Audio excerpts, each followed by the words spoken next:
Бүгін Жамбыл облысына іс-сапармен Қазақстан Республикасы мәдениет және спорт министрі Дәурен Абаев келді. Министр үлкен әулиеті жұртшылығымен жиында кездесті. Тұрғындар салаға қатысты ауқымды мәселелерді ортаға салып, өзекті ойларын айтты. Сауал қандай, жауабы қалай шешілмек? Жиыннан атада жалғасын айтсын. Жүздесуде министр алдымен атқарып жатқан жұмысты жіпке тізді. Тоқталсақ, ұлттық рухани жаңғыру атты жоба аясында 2022 жылы республикада 35 нысанның құрылысын жүргізу және 265 нысанды жөндеу жоспарланыпты.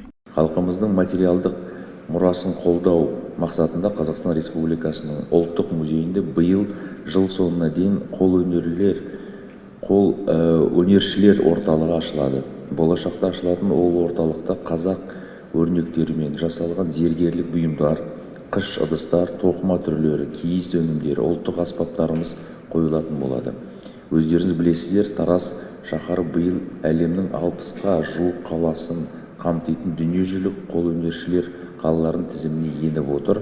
Баяндамадан кейін жамбылдықтар кезекпен сөз алды. Яғни көптен бері шешімін таппаған проблемалар жоқ емес. Соның бірі осы сала мамандарын әбден тоңдырған көне Тараз тарихи этномәдени кешенінің жайы. Ел игілігіне берілген 2015 жылдан бастап мұнда жылу болмаған. Астынан да үстінен де қарасаңыз, өте ұятты көне Тараз деген біздің өте ұятты ғимаратымыз бар. Не жазда жылымайды, не қыста тұрмайды.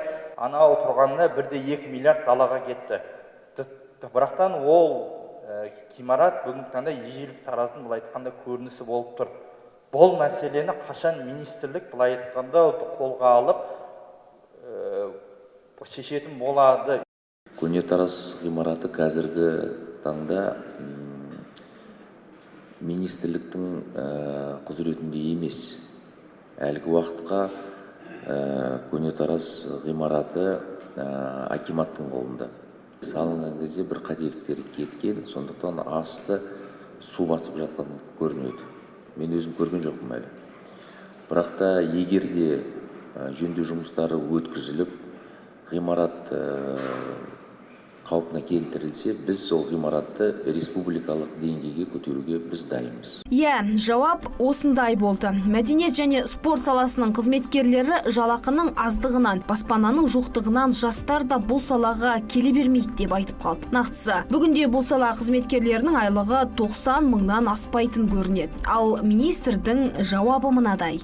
Республикаға байланысты ұлттық статусы бар мекемелердің жалақысын біз екіге өсірдік.